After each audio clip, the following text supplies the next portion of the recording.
सबसे पहले जो कल मैच हुआ लाहौर कलंदर्स और कोयटा ग्लैडिएटर्स का, तो जो नतीजा सामने आया किस हद तक एक्सपेक्ट किया जा रहा था? मैंने तो आपको पहले ही कहा था, लास्ट शो है उसका आखिर में आपने पूछा था, याद है? मैंने कहा था लाहौर, और मुझे लग यही रहा था कि पहले मैच में उनकी शिकस्त के बाद बहुत ज्यादा सर पर लोगों ने सवार कर लिया था कि यार इनको लोग फिर खराब खेलेंगे, लेकिन वो एक वन ऑफ था, लग रहा था उन्होंने बड़ा अच्छा कमबैक किया। लेकिन मैं आपको एक दिलचस्प किस्सा सुनाऊं उस मैच से रिलेटेड। मैच से पहले सैम बिलिंग्स और उसके बाद हमारे सिकंदर रजा, मिचेल, अब्दुल्ला शफीक, कई सारे सीनियर प्लेयर टीम मैनेजमेंट के पास गए बारी बारी, और उन्होंने कहा कि इस मैच में टॉस जीतकर हमें बॉलिंग करनी चाहिए।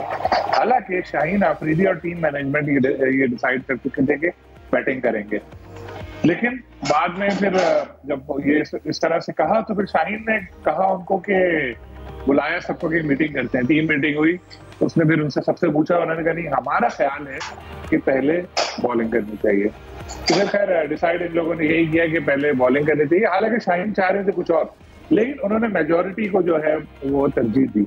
बाद में मगर क्या हुआ कि वो टॉस ही हार गए, तो उनको पहले बैटिंग करना पड़ गई। लेकिन यहाँ कहने का मतलब ये है कि शाहीन आफरीदी के बारे में बहुत ज्यादा नेगेटिव बातें होती हैं। एक उनका इमेज ऐसा बना लिया गया है, किसी की सुनते नहीं है, अपनी चलाते हैं, लेकिन ऐसा है नहीं। कल इस तरह आपने देखा होगा वो जान लगा रहे थे, जो एक उन्होंने कैच लिया डाइव लगाकर, जिस तरह उन्होंने शुरू में बॉलिंग की, जिस तरह अपनी टीम को उन्होंने चलाया।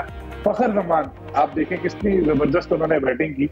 देखिए, एक प्रॉपर बैट्समैन और एक जो लपाड़ू बैट्समैन होता है, कराची की क्रिकेट की लैंग्वेज में लपाड़ू कहते हैं, आंखें बंद करके जो शॉट खेलते हैं ना उनको, तो उसमें बड़ा फर्क होता है। तो इस तरह के दो एक प्लेयर हमने देखे अभी रिसेंटली आए, बड़ा उनको हुआ कि अच्छा प्लेयर मिल गया, मगर वो आप देखें किस तरह से आउट हो रहे हैं। और फखर ने तरीके से खेला, जहां उनको लगा कि यार यहाँ पे मुझे शॉट खेलना है ऊंचा, वो उन्होंने खेला। जहां उनको लगा कि बस अब मुझे देख के खेलना है, उन्होंने खेला।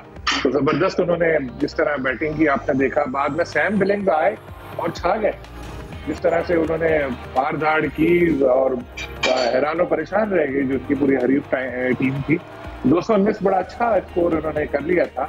और बाद में जिस तरह से बैटिंग हमने देखी कोयटा ग्लैडिएटर की, पहले मैच में तो अच्छा चले थे, लेकिन इस दफा टॉप ऑर्डर उनका बिल्कुल चल ही नहीं सका। 3 विकेटें उनके शुरू में गिरी, बाद में कोशिश की, लेकिन वो टीम वो पकड़ नहीं सकी गेम का पेस, और बदतरीन उसमें शिकस्त हुई। अच्छा है जब सारी टीमें इसी तरह एक एक जीत के आ रही है, आखिर तक दिलचस्पी बरकरार रहेगी।